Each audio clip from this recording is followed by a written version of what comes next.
The Houthi attacks on maritime traffic through the Red Sea have created a major global crisis, driving the price of shipping and pushing about 90% of container ships to opt for circumventing Africa instead of going through the Suez Canal. As the world's biggest exporter and a country heavily dependent on imports, China should naturally be worried about the potential collapse of shipping lanes through the Red Sea. Beijing has so far vowed to help de-escalate the tensions, and it is in touch with all the parties involved. Yet in many ways China benefits from the ongoing crisis. The instability has raised its profile as an external power that is being courted by various actors such as the US and key players in the Middle East. At the same time, the crisis is seen as a distraction for Washington from the Indo Pacific region. US National Security Advisor Jack Sullivan recently met with the Chinese Foreign Minister, and the Red Sea attacks were among the issues discussed. However, the negotiations didn't really produce anything tangible on that front. China's initial response to the Houthi attacks was quite muted.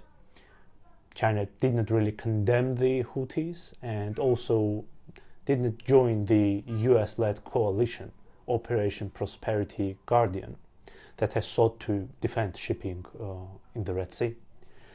China fears that participating in the coalition would send a bad signal to the Arab states that China is siding with, while the West is supporting Israel. And it would also send a very bad message to the Palestinians, who are enjoying quite big support on international arena from Beijing. China might have also abstained from the coalition because it has made successful moves in the Middle East by dissociating itself from the West and building closer ties with Iran and other Persian Gulf countries. Beijing has also clearly indicated its support for Palestinian cause, presented its own peace plan, and been quite critical of Israel's offensive in the Gaza Strip. Moreover, standing along the US in the Red Sea military operation, in Beijing's reasoning, would also send a bad signal across the Arab world, where China successfully positions itself as a balancer to Washington. Indeed, being tied up in the coalition with the United States would only boost Washington's position, a scenario Beijing wants to avoid. More broadly, Beijing expects that the instability in the region will further dilute American power and deepen US isolation over the wars in Gaza and a bit far from the Middle East in Ukraine. For China, these seemingly unrelated conflicts represent one big trend: a gradual decline of the US-led global order.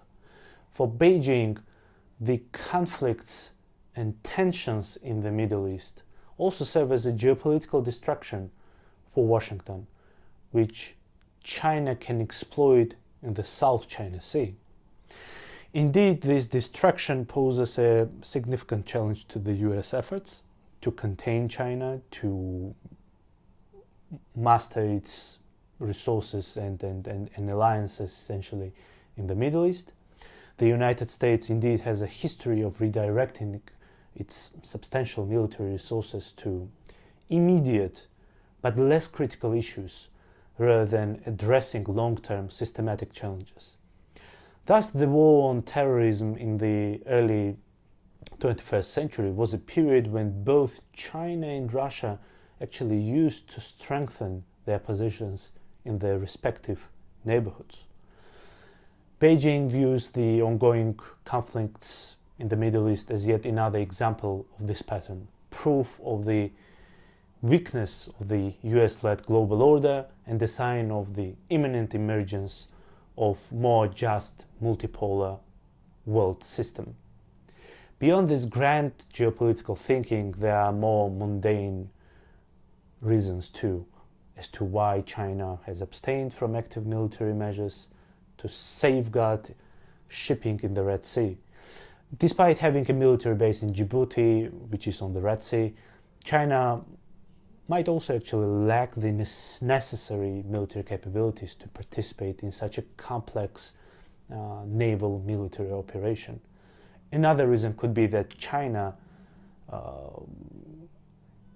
is not in the process of regarding the overall geopolitical crisis in the Red Sea as seriously as it is seen and considered in the West.